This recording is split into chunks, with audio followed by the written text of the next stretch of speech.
मृत्युञ्जयाय रुद्राय नीलकण्ठाय शम्भवे अमृतेशाय शर्वाय महादेवाय ते नमः। नमस्तेऽस्तु भगवन् विश्वेश्वराय महादेवाय त्र्यम्बकाय त्रिपुरान्तकाय त्रिकाग्निकालाय कालाग्निरुद्राय नीलकण्ठाय मृत्युञ्जयाय सर्वेश्वराय सदाशिवाय श्रीमान् महादेवाय नमः।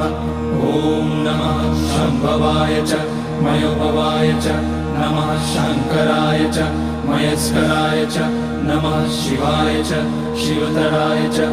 ॐ त्र्यम्बकं यजामहे सुगन्धिं पुष्टिवर्धनम् उर्वारुकमिव बन्धनान् मृत्योर्मुक्ष्यमामृतात्।